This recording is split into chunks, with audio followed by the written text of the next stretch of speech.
જૂનાગઢના જોશીપરામાં રામનવમીની ભવ્ય ઉજવણી. જોશીપરામાં રામમય માહોલ સર્જાયો. મર્યાદા પુરુષોત્તમ ભગવાન શ્રી રામના જન્મોત્સવ રામનવમી નિમિત્તે જૂનાગઢના જોશીપરા વિસ્તારમાં ભક્તિમય માહોલ. સ્ટોરી રિપોર્ટ બાય પ્રકાશ દવે, જૂનાગઢ.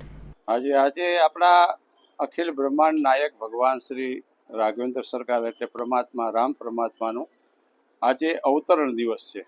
ભગવાન આજના દિવસે અયોધ્યા ધામની અંદર યુગો પહેલા પરમાત્મા અયોધ્યાની અંદર અવતરણ થયેલું પ્રગટ્યા અને એ ઉત્સવને વર્ષોથી અનાદિકાળથી આપણા હિન્દુ સંસ્કૃતિ પ્રમાણે સનાતન સંસ્કૃતિ પ્રમાણે રામનવમી દિવસે ભગવાનનું અવતરણ દિવસે નિમિત્તે દરેક ધર્મપ્રેમી પરિવારો સાથે મળી અને દરેક મંદિરની અંદર જઈ અને ભગવાન રામનો જન્મ ઉત્સવ ધામધૂમથી ઉજવતા હોય છે.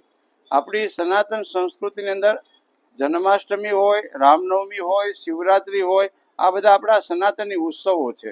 નવરાત્રિ છે, આ બધા આપણા સનાતની ઉત્સવો છે. આ ઉત્સવો આપણે આપણા હિન્દુ તરીકે, આપણે સનાતન સંસ્કૃતિ તરીકે આપણે દરેકે ધામધૂમથી ઉજવવા જોઈએ. અને આજે શ્રી ભગવદ્ ગુરુ આશ્રમ સૂર્ય મંદિરની અંદર પણ જોશીપરા વિસ્તારની અંદર દરેક ધર્મપ્રેમી પરિવારો દ્વારા સવારના 8 કલાકે પરમાત્માના જન્મ ઉત્સવ નિમિત્તે ખૂબ સુંદર શોભાયાત્રાનો મંગળ પ્રારંભ કરવામાં આવેલો અને એ 12 કલાકે અહીંયા પાછી ફરી અને પાછા અહીંયા સૂર્ય મંદિર બધાએ પધારેલા અને જન્મ ઉત્સવ ખૂબ ધામધૂમથી ઉજવવામાં આવેલ છે.